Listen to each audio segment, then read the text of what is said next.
Bonjour à tous. Ah bah, ça va pas marcher comme ça. Bonjour à tous, j'espère que vous allez bien en ce jeudi 19 octobre 2017. Donc voilà, aujourd'hui l'émission s'intitule La vie de famille, protéger les enfants, notamment les adolescents fragiles. Donc Patricia va nous rejoindre pour vous en dire un peu plus, puisqu'elle a planché sur le travail. Donc Patricia, ça va être à toi.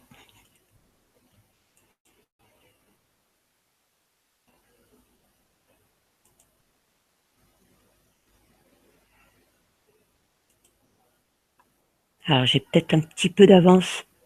J'ai peut-être pris un peu d'avance, alors je vous prierai de m'excuser.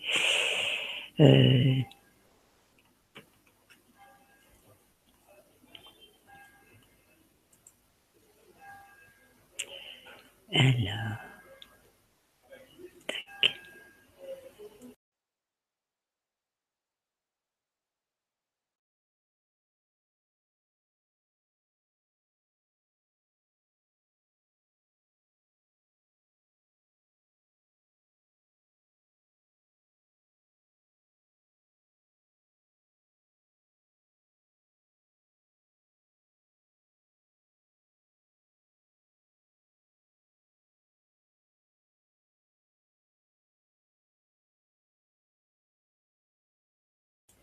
Le lien est dans le Discord. Je l'ai envoyé il y a quelques minutes déjà. Et je vous ai prévenu il y a 20 minutes. Il est juste au-dessus. Il est juste au-dessus, Patricia. Je l'ai posté il y a peut-être 3 ou 4 minutes. Et puis j'ai prévenu il y a 20 minutes que je passais. Donc voilà, voilà. À moins que j'ai encore fait une mauvaise mangate. Tu me couperas ça. C'est juste une horreur.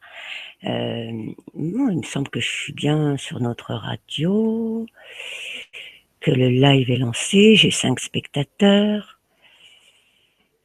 Salut Patricia. Alors, je ne t'entends pas. Comment tu vas? Voilà, je suis là. Bonjour à tous. Bonjour Patricia.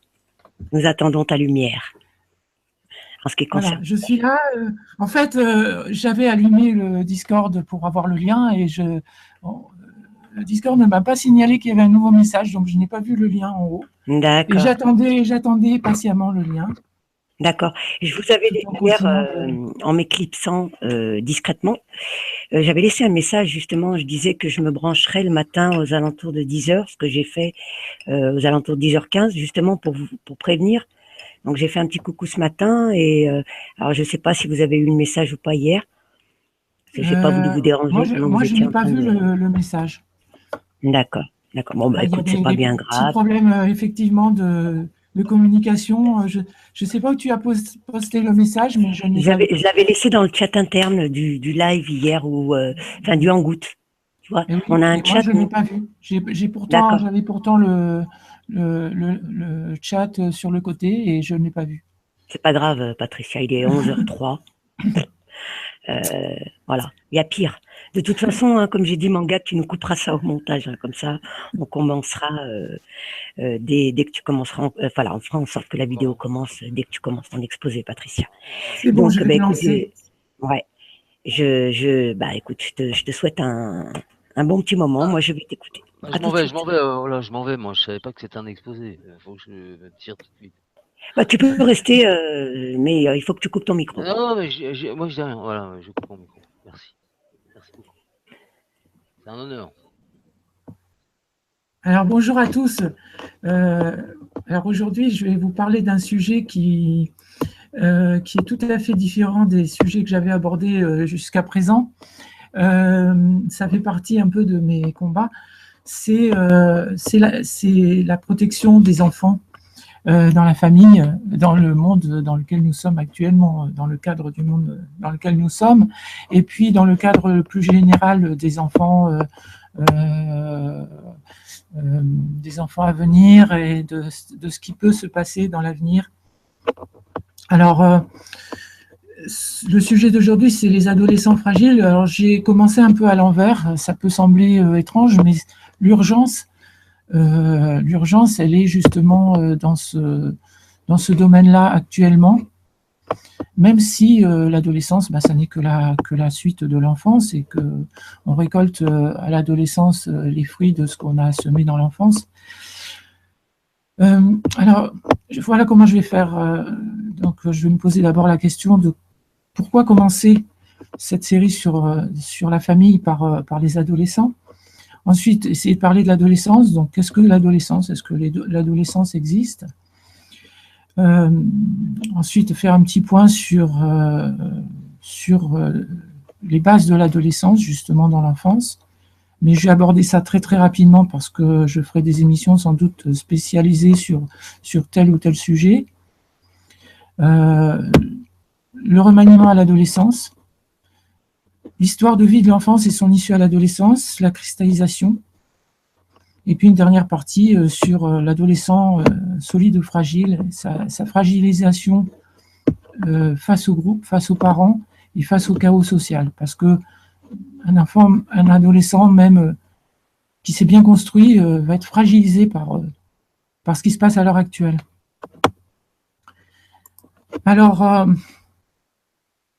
les adolescents sont à l'âge où ils se prennent de plein front le milieu ambiant, pour ne pas dire la société. Et si les parents ne sont pas là pour les aider, pour les renforcer face à ce monde, ils sont nus, exposés à toutes les agressions de ce monde-là.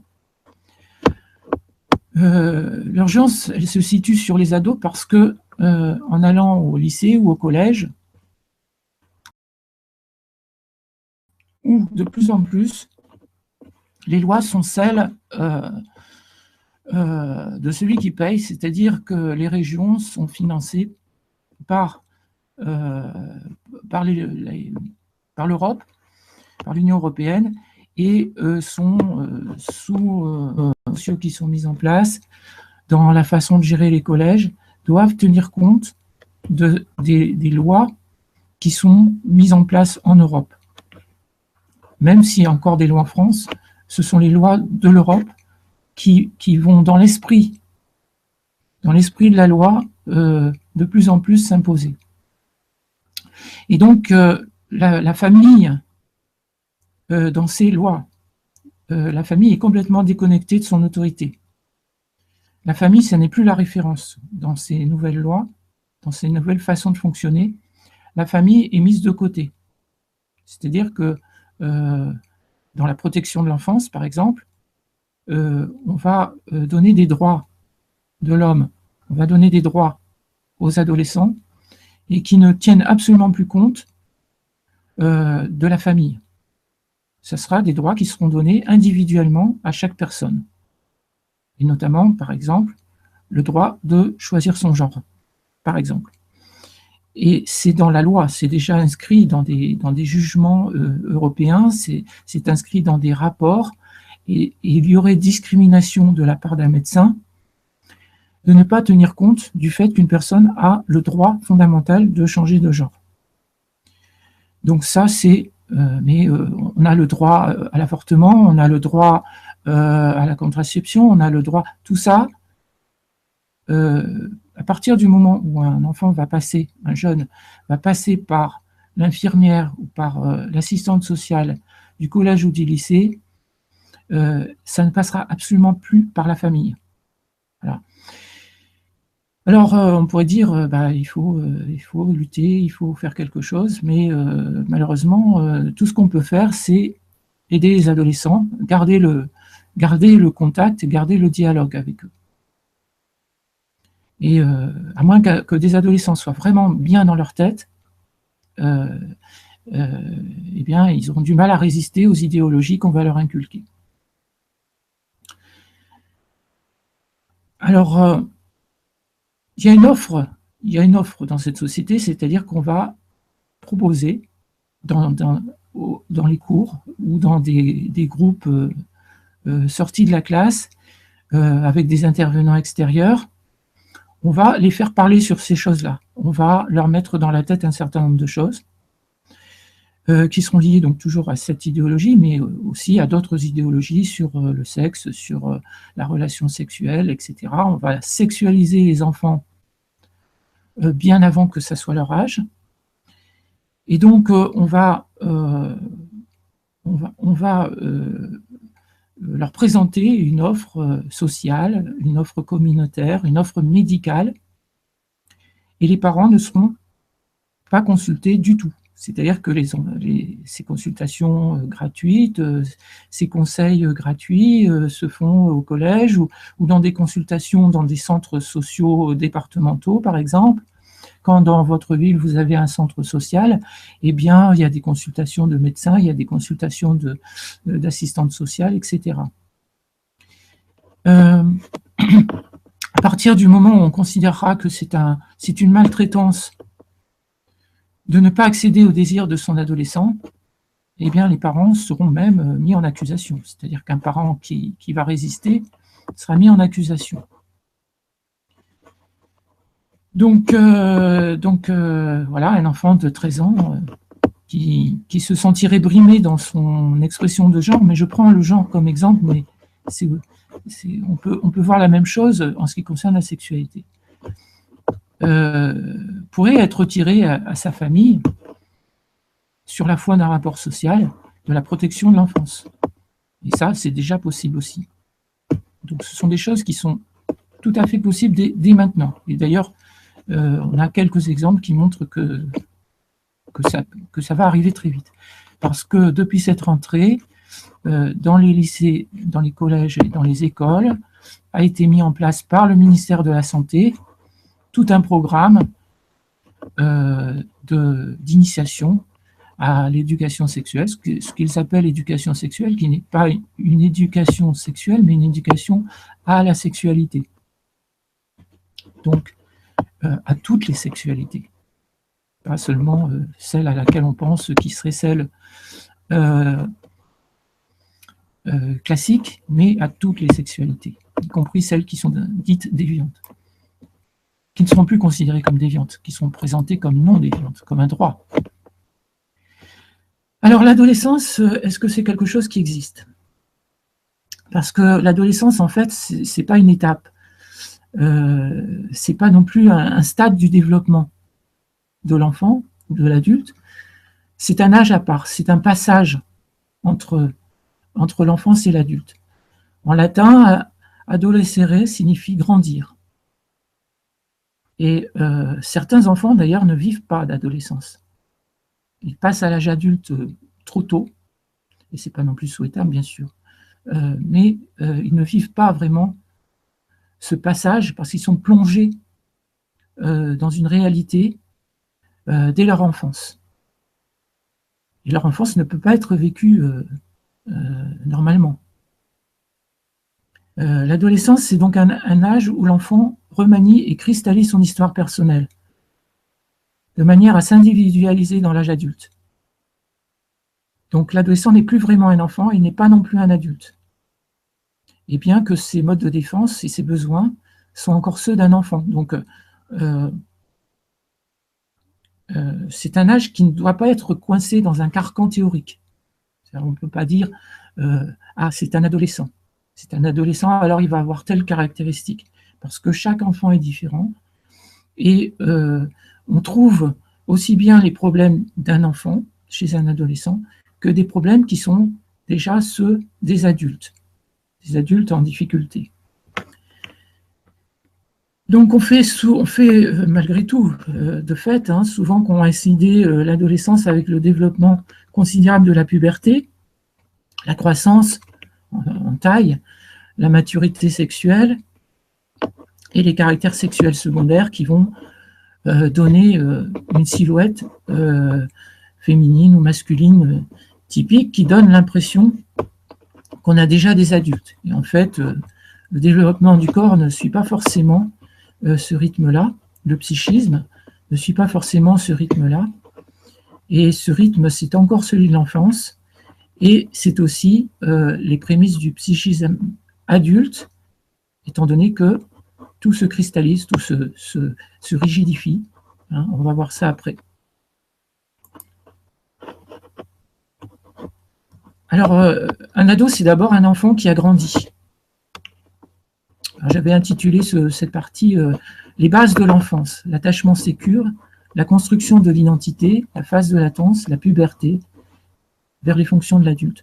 Donc ça, c'est un peu le cheminement que va suivre un enfant, et notamment l'attachement sécure.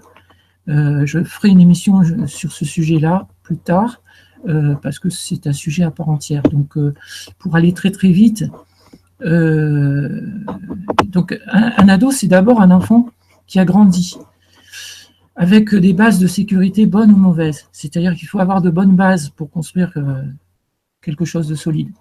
Et si les bases sont mauvaises, si on a une identité solide ou pas, si on a un désir de futur, parce que tous les enfants n'ont pas un désir de futur, d'adulte, tout ça, ça va influer énormément sur ce qui va se passer à l'adolescence. Alors l'attachement, donc il faut écouter une conférence de Nicole Guédonné. Je reviendrai là-dessus. Donc c'est la base du développement du très jeune enfant depuis sa naissance. L'enfant a besoin, un bébé tout seul dans la nature, ça n'existe pas. Un enfant a besoin d'avoir quelqu'un en face de lui qui réagit à ces signaux. Et la figure principale d'attachement du bébé va construire, en principe, du mieux qu'elle peut, une relation sécure avec l'enfant. Alors, sécure, bien sûr, c'est sécurité, c'est-à-dire que l'enfant devrait se sentir en sécurité avec cette personne privilégiée qui s'occupe de lui. Alors, la figure principale d'attachement, puis il y a des figures secondaires d'attachement. C'est-à-dire la figure principale d'attachement, c'est la personne qui s'occupe généralement du bébé. On dit une figure principale d'attachement parce que ça n'est pas nécessairement la maman.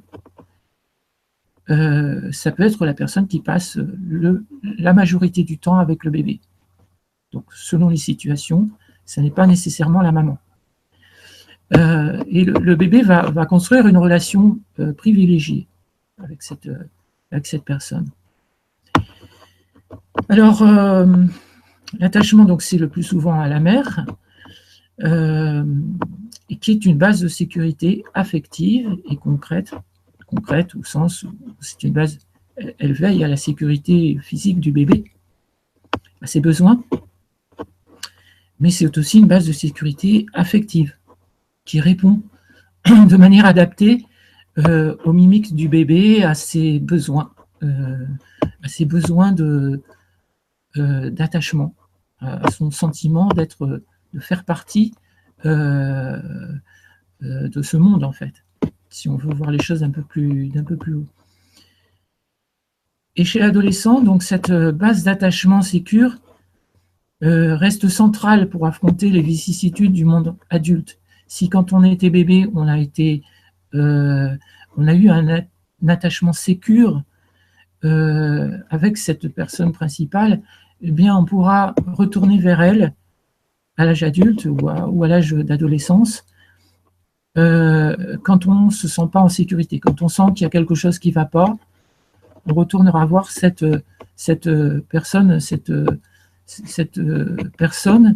qui on est particulièrement attaché. Donc si c'est la mère, il faut se dire qu'en tant que maman, on joue encore un rôle important de maman avec son adolescent si on a su garder cet attachement. Hein? Mais en général, cet attachement, s'il a été sécure, il est conservé. Par contre, s'il n'a pas été sécure, l'adolescent ne va pas volontiers se confier à sa maman ou à toute autre personne et aura une pensée solitaire, se murera dans un certain silence Voilà, c'est très résumé, mais c'est très très important, ça, l'attachement. L'identité, c'est une autre partie très importante de la structuration de l'enfant.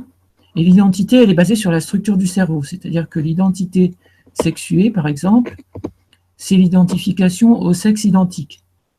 C'est donc l'identification à une personne qui est structurée de manière identique, qui est sexuée de manière identique, au sens du ressenti, pas au sens de la forme du sexe, mais au sens du ressenti.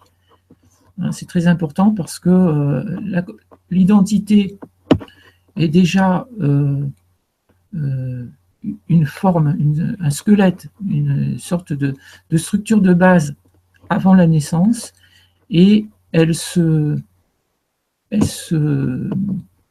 s'étoffe, elle se complète par rapport, par connivence avec la personne identique.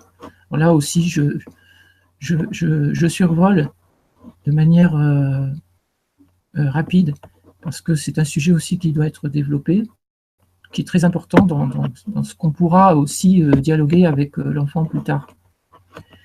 Alors, c'est une construction très précoce de l'enfant. L'identité va se jouer à partir de la naissance. Donc, il faut bien comprendre que dès la naissance, il y a une forme fruste qui est déjà en place, qui va mettre en place, qui va permettre de s'identifier à une personne identique. Et dès les premières années de la vie, c'est-à-dire vers 2 ans et demi, par exemple, une petite fille est capable de dire « je suis une fille », en ce qui concerne l'identité sexuée, mais aussi un enfant, en général, est capable de dire « je ». Je suis une personne, j'existe, je suis moi. Et ça, c'est, dans la construction de l'identité, c'est très important, parce que l'enfant va se structurer en tant que personne indépendante de ses parents, mais en même temps, donc dans cette collaboration d'attachement. Et donc, tout ça, ce sont des choses très, très importantes. C'est important aussi que l'enfant puisse s'identifier à une personne dont l'identité est positive, dont l'identité est constructive. Le problème, c'est que quand il y a des failles dans l'identité, ces failles vont se cristalliser à l'adolescence. Et c'est pour ça qu'elles sont si importantes, parce que dans l'enfance, on peut intervenir sur les failles qui se sont créées, sur les vides, sur les trous qui se sont créés.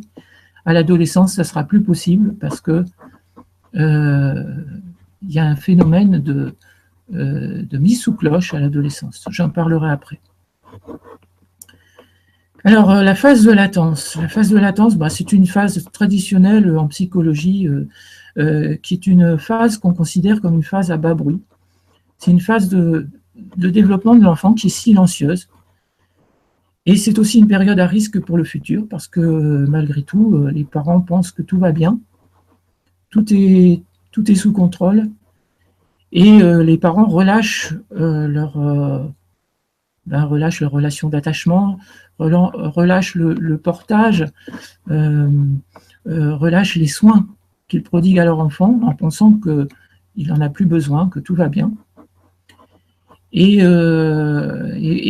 parfois, on laisse béant pendant toute cette période, on laisse béant des trous, des vides dans l'enfance qui vont par la suite manquer à l'enfant dans sa construction. Donc c'est justement là que c'est important de garder le contact et le dialogue, une confiance mutuelle, l'attachement, le portage. Ce que j'appelle le portage, c'est qu'on porte son bébé 9 mois, mais on porte aussi son enfant toute une vie, en fait, quand on est maman. Et porter son enfant, c'est se sentir impliqué dans tout ce qu'il fait et dans son développement, et se développer en même temps que son enfant, grandir en même temps que lui, et toujours être là pour le soutenir, le porter, faire l'avenir.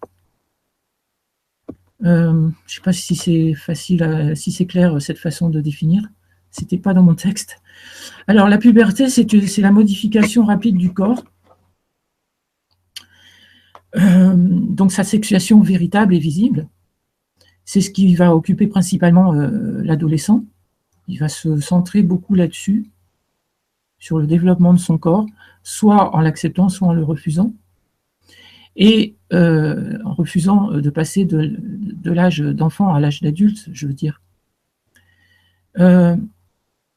Et de fait, ça va le couper, il ne va plus pouvoir accéder à son enfance.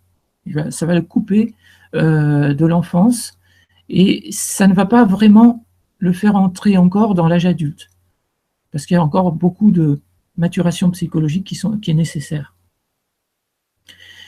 Alors c'est le moment essentiel, bien sûr, de la transition vers l'autonomie adulte, parce que c'est le moment où se met en place les capacités de l'adulte. Et donc l'adolescent, à cette époque-là, récolte les fruits de sa stabilité, parce que tout s'est construit dès la naissance, et lorsque s'enclenchent les modifications du corps à la puberté, le processus va être bien mieux vécu que si l'enfant a encore un pied, enfin si l'adolescent a encore un pied dans l'enfance.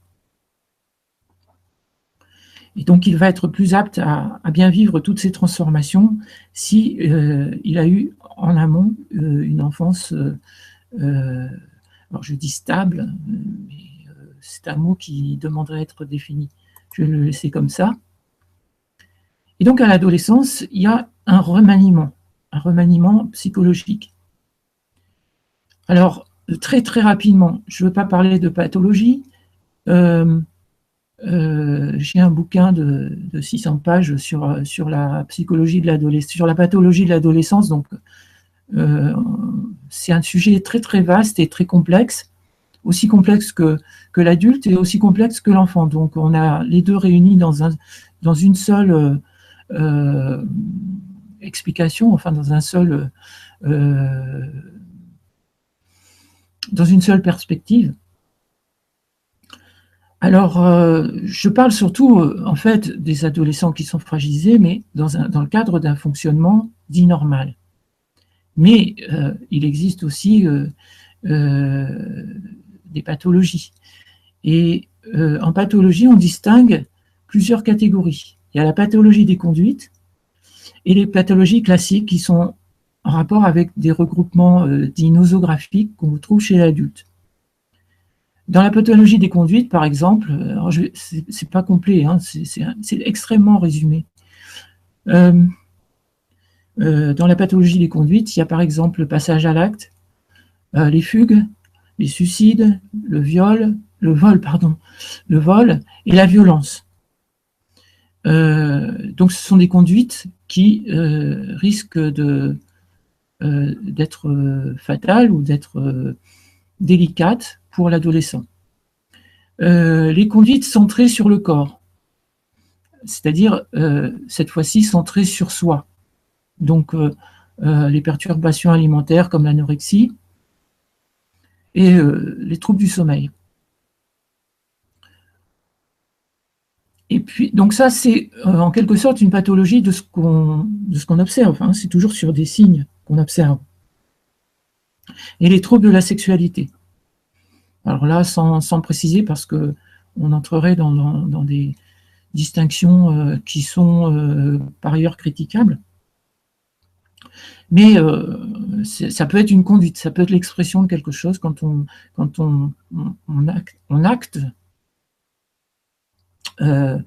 acte des conduites concernant la sexualité qui ne sont pas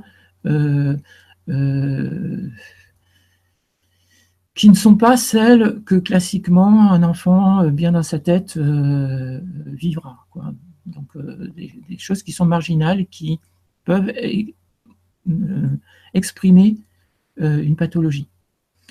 Les pathologies classiques, ce sont les angoisses, les phobies, les conduites névrotiques et obsessionnelles.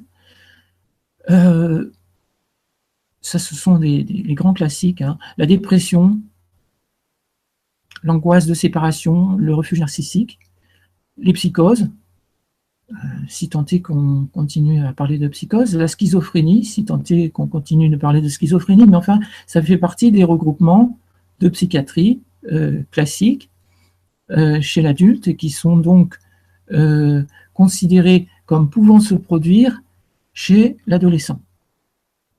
L'état borderline, ou appelé aussi état limite, les psychopathies et les dépendances, dépendance à l'alcool, dépendance à des produits. Et donc voilà, très très résumé, ça ce sont des pathologies, c'est-à-dire que ça nécessite de voir un spécialiste, ou en tout cas de s'en préoccuper sérieusement, parce que ça peut être extrêmement, ça peut être très grave.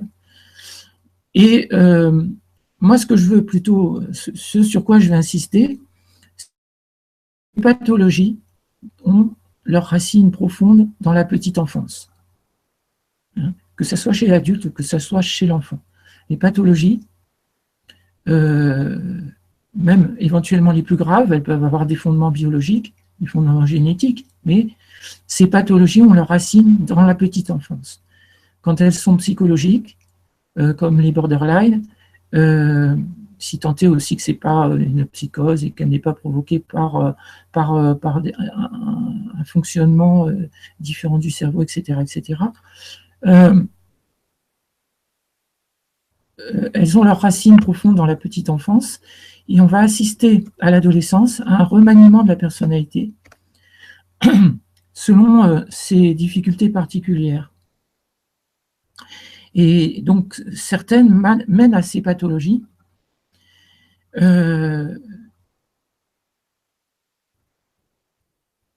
Mais dans le cas des enfants, dans le plus courant, c'est-à-dire les enfants qu'on dit entre guillemets normaux, le psychisme va s'adapter à des objectifs nouveaux, orientés vers un avenir plus lointain, et la sécurité relative de l'enfance va être laissée de côté, ne va plus être accessible, bien souvent, et justement entre autres par ce manque de dialogue avec les parents. Et le jeune part explorer de nouvelles situations, il acquiert de nouvelles libertés, tout en ayant à cœur de pouvoir se rattacher à un univers sécure. Et si c'est le cas, l'univers sécure de sa famille. Ce qui n'est pas toujours le cas, hein. Et c'est justement là que ça pose des problèmes. Voilà. Donc je laisse de côté tout ce qui est aspect pathologie, parce que d'abord c'est un domaine extrêmement vaste, et ensuite c'est un domaine qui nécessite de voir des spécialistes, hein. Et là, pardon, la gorge. Et là, on va se retrouver avec un adolescent qui a des conduites anormales, et les parents, en général, vont s'alerter. Ils vont s'alerter, éventuellement, ils vont aller voir un médecin. Donc, l'enfant sera peut-être suivi. Mais le risque de détournement par des idéologies peut être le même que pour des enfants normaux. Il n'y a pas de différence. Simplement, un enfant qui a des problèmes comme ça sera engagé à aller voir de vrais spécialistes, même si il en parle au collège. Donc éventuellement, effectivement, mais ça ne pourra pas se faire sans les parents. À ce niveau-là, ça ne pourra pas se faire sans les parents, on suppose. Encore que. Mais je pense que les pathologies, c'est un problème à part. Moi, je me centre essentiellement sur des enfants qui sont dits, entre guillemets, normaux, en prenant beaucoup de pincettes, et qui vont devoir s'affronter à des idéologies. Alors, donc, la cristallisation à l'adolescence, c'est que l'enfant cette puberté ne peut plus être l'enfant qu'il a toujours été. Et il a été un enfant avec son histoire propre. Chaque enfant est différent aussi, il faut absolument le souligner souvent parce que chaque personne, chaque enfant, chaque adolescent est différent et chaque problème doit être pris individuellement. Il faut se méfier énormément. Actuellement, on fait des catégories, on regroupe les gens sous des catégories statistiques et ça, c'est extrêmement dangereux pour la personne. Parce que chaque enfant, chaque personne étant différente, il faut l'aborder non pas avec une idée statistique, en disant moi je sais ce qu'il faut faire parce que statistiquement c'est comme ça, mais au cas par cas, en examinant chaque histoire de chaque enfant. C'est-à-dire que c'est l'histoire de l'enfant qui va déterminer beaucoup de choses de son adolescence, beaucoup de ses problèmes, et c'est essentiel. Alors, par contre, l'enfant, lui, il aspire à une vie d'adulte et il ne peut pas encore l'assumer. Donc, il y a un décalage entre les deux. Hein. Donc, le jeune va chercher à mettre de côté ses difficultés d'enfant, à mettre un couvercle, à mettre en quelque sorte, mettre un couvercle, des chaînes, des cadenas sur tous ces troubles, et qui seront enfermés, qui ne seront plus évolutifs, qui ne seront plus mobiles, ils ne seront plus accessibles, ils ne seront même plus accessibles à cet enfant, ils ne seront plus accessibles à ses parents, et ils ne seront même pas accessibles à un thérapeute. Ça sera extrêmement dur. Il faudra d'abord arriver à retirer les chaînes, les cadenas, les couvercles, pour pouvoir accéder à ces troubles qui ont leur origine dans l'enfance, et qui vont être ainsi figés. Et ce couvercle, il ne faudra surtout pas le soulever. C'est-à-dire qu'il y aura aussitôt une réaction agressive, très très agressive, ou de renfermement, si on essaye d'aborder ces troubles de l'enfance. Donc ce renfermement va s'accompagner d'un nouveau système où l'adolescent va trouver une nouvelle logique à ses comportements. Et cette nouvelle logique, elle sera complètement déracinée des véritables causes. C'est-à-dire que l'enfant va se créer un système explicatif de toutes ces difficultés apparentes, mais les véritables causes seront cachées sous les couvercles. Et donc, les troubles de l'enfant ne sont plus accessibles, et donc il devient aussi presque impossible de les guérir. Ou en tout cas de passer en revue tous ces vides qui ont été créés dans l'enfance et de même essayer de construire ce qui n'a pas été construit. Donc c'est une nouvelle personnalité, un nouveau décor qui sera dans ce cas-là une façade. C'est-à-dire qu'un adolescent pleinement construit va se construire comme être entier, tandis qu'un adolescent qui sera construit sous ce mode de fragilité, eh bien, il aura une façade et la réalité propre, eh bien, elle sera cachée. Et c'est ce qu'on appelle donc la cristallisation de sa personnalité à l'adolescence. Et là, les choses sont beaucoup plus difficiles.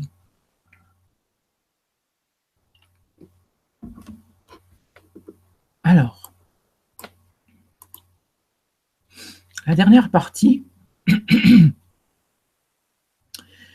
donc un adolescent fragile face au groupe, face aux parents et face au chaos social. Face aux parents d'abord, parce que c'est peut-être la question la plus importante, face à sa maman et son papa, ou en tant que maman et en tant que papa, comment on peut aborder ce problème de la fragilité ou pas, ou de la solidité de son adolescent. Le mieux, bien sûr, c'est donc d'avoir toute l'enfance veiller à porter son enfant, à se développer avec lui, à grandir avec lui, et donc à l'accompagner en fait dans tous les âges et dans toutes les difficultés, dans toute sa construction, dès la toute petite enfance.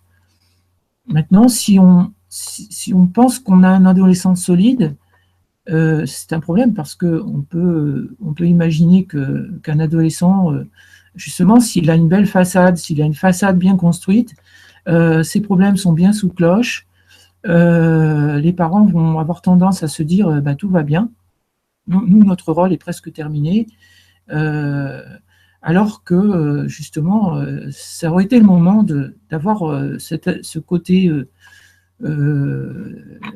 d'avoir une vision par-delà le décor. Et je pense qu'on ne peut avoir cette vision-là que si on garde le contact avec son adolescent. C'est-à-dire, d'abord, c'est son enfant, on a gardé le contact toute l'enfance. Si on n'a pas gardé le contact, ça va être très difficile d'établir un contact à l'adolescence. Mais en règle générale, c'est un peu comme avec les adultes. Hein, si on ne peut pas parler de ses problèmes en toute confiance, en toute quiétude, même quand ce sont des sujets délicats, eh bien, le dialogue est complètement rompu et l'adolescent va s'adresser ailleurs. Et c'est là qu'est le danger. Donc, garder un dialogue ou essayer de l'établir, c'est très important. Et à ce moment-là, la maman ou le papa, mais peut-être que c'est plus facile pour une maman, va jouer un peu un rôle de thérapeute pour guérir un peu, essayer d'accéder, parce que peut-être que la maman, s'il y a bien quelqu'un qui peut accéder à cette cocotte minute sous cadenas, c'est la maman qui a connu. Si elle a été proche de son enfant, si elle a suivi son enfant, pardon, malgré le... Je vais boire, pardon. Malgré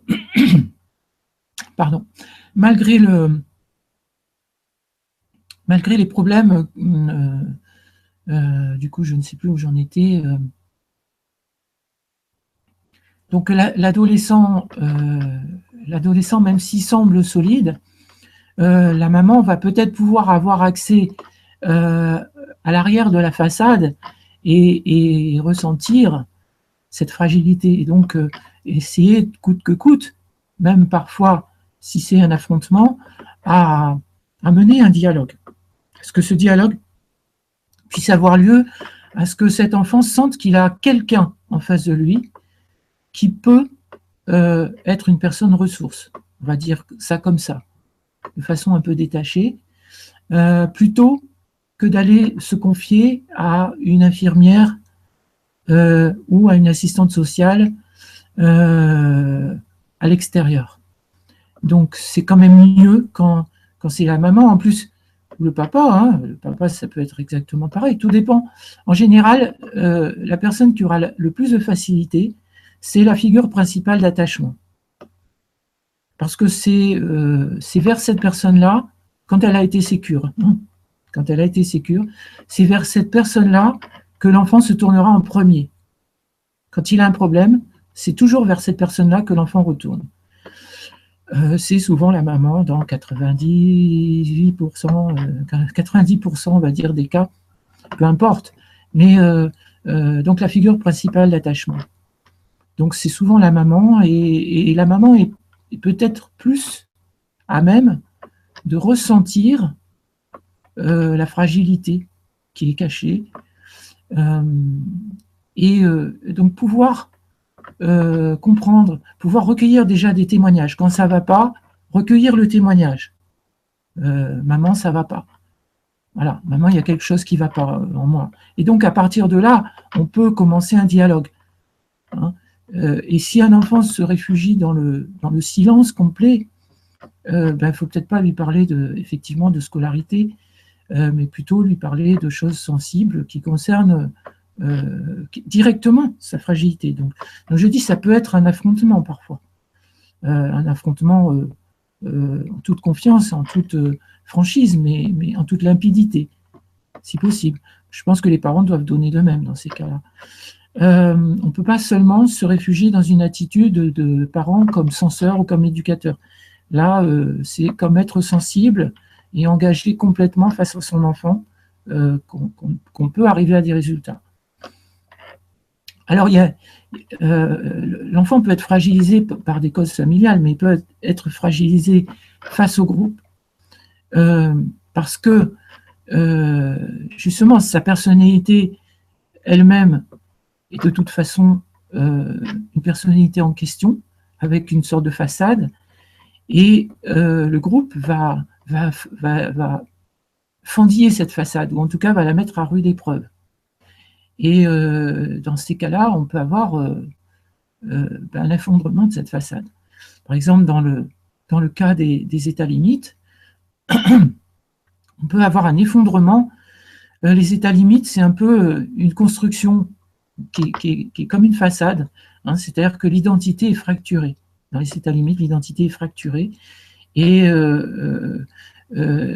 c'est une identité qui s'est construite de briques et de brocs, un peu comme un échafaudage, et c'est un échafaudage fragile, et qui peut être cassé. Dans ce cas-là, c'est un effondrement qui se produit, et tout est remis en cause.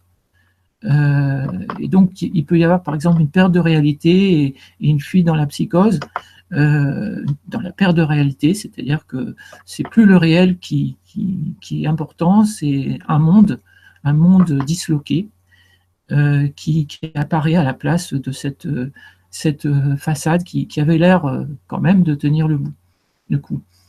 Mais à une autre échelle, le groupe impose ses lois. J'avais le témoignage d'une maman, j'y avais pas pensé, j'ai pensé ce matin seulement, le témoignage d'une maman qui me disait, ma fille qui a, alors je crois qu'elle a 7 ans, ma fille qui a 7 ans à l'école, ses copines, donc il ne s'agit pas d'une adolescente, hein, mais ses copines lui disent non, non, tu ne dois pas te mettre en robe, tu dois te mettre en pantalon, comme nous. Hein. Et du coup, cette fille qui aime bien mettre des robes, se retrouve obligée par le groupe à se déguiser de manière à être compatible avec le groupe. Alors, ce que j'avais dit à cette maman, c'est que oui, mais ce genre d'affirmation, peut-être d'une copine ou de deux, c'est parce qu'il y a souvent un meneur dans les groupes, et c'est souvent le meneur, en fait, qui impose sa loi. Là encore, on est face à des problèmes individuels. Dire que c'est face au groupe, souvent le groupe, il est mené par une seule personne qui impose aux autres, et les autres se laissent mener par le bout du nez et acceptent la loi du groupe, et même promulguent même la loi du groupe, par imitation et par convention. Et moi je disais, ça c'est une machine à détecter les mauvaises copines. Quand on a une copine qui dit ça, c'est que c'est une copine qui ne respecte pas l'autre, qui ne respecte pas la différence, qui ne respecte pas le droit à chacun d'exister comme il l'entend. Donc c'est une mauvaise copine à fuir. C'est tout. Il vaut mieux ne pas être dans ce groupe que d'essayer à tout prix de s'adapter à ce groupe. Mais ça suppose que cette petite, elle a parlé à sa maman, elle a expliqué son problème, la maman s'en est préoccupée et elle y réfléchit, et elle en a parlé sur Facebook, et puis voilà. Et puis après, on peut réfléchir à quel est le sens de cet ordre de s'habiller comme le groupe. Et moi, ce que j'ai dit ça aussi à mes filles dans le temps, c'est que les copines qui se détournent de toi, à cause de ma situation personnelle, les copines qui se détournent de toi, c'est une machine à détecter les mauvaises copines. Et ça, c'est des choses qu'on peut avoir, c'est des dialogues qu'on peut avoir avec ses enfants quand on garde le contact, parce que vos enfants viennent le dire, ils viennent vous parler. Il y a des enfants qui ne disent rien du tout de ce qui se passe à l'école. Et puis un jour, on apprend vous apprenez que votre enfant a fait une tentative de suicide à l'école, en tout cas, c'est ouvert les veines, des choses comme ça. Et vous tombez des nues. Et donc c'est ça, cette question du dialogue, c'est très très important.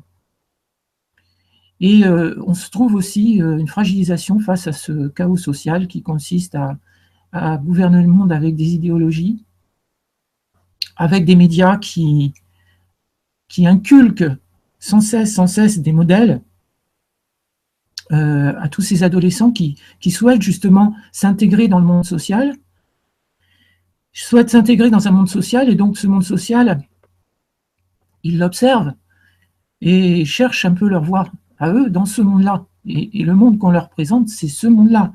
C'est-à-dire que si vous avez la télévision, le monde qu'a votre enfant, ça va être tout le temps, tous les jours, des feuilletons pour les jeunes, avec un modèle qui leur est présenté. Il y a en général un modèle anglo-saxon, puisque pratiquement tous les feuilletons, tous les films sont faits sur un modèle anglo-saxon.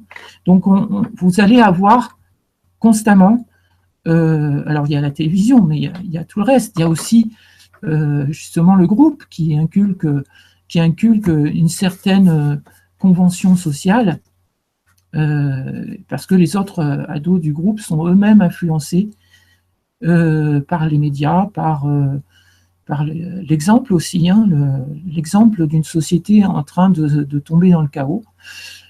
Donc, une difficulté d'avoir des repères positifs face à une société qui est pleine de repères très négatifs et qui semblent normaux à partir du moment où on le vit au quotidien. Donc ça semble faire partie de la vie. On dit généralement ah mais oui, mais ça c'est la vie. Oui, c'est normal, c'est la vie, c'est comme ça. Bah oui, il faut l'accepter, c'est comme ça. Voilà, c'est ce qu'on dit beaucoup. Et beaucoup de parents disent ça à leurs ados. C'est la vie, il faut l'accepter. Non, c'est pas la vie. On ne doit pas l'accepter. On ne doit jamais accepter. On doit apprendre à ses enfants qu'on doit s'adapter. Mais s'adapter, c'est pas accepter. Voilà. Et j'en terminerai là, parce que par la suite, moi je suis tout à fait disposée à répondre à des questions, à continuer la discussion. Mais pour mon exposé, voilà, ça va s'arrêter là pour aujourd'hui.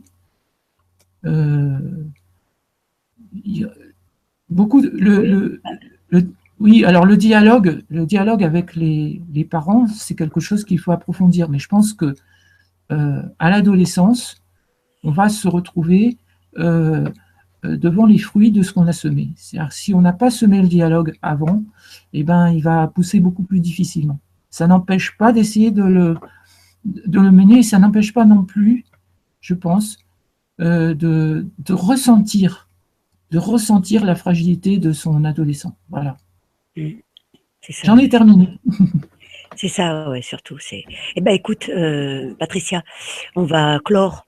Je vais fermer le live et puis je vais en ouvrir un autre tout de suite derrière pour laisser monter les gens et faire et puis comment dire, poursuivre le débat, si tu veux bien. D'accord. Donc au revoir à tous et à tout de suite. Voilà. Merci à tous d'être passés dans le chat. Bisous et à tout de suite. Voilà. Salut Patricia, à tout de suite. Salut Vater. À tout de suite. À tout de suite.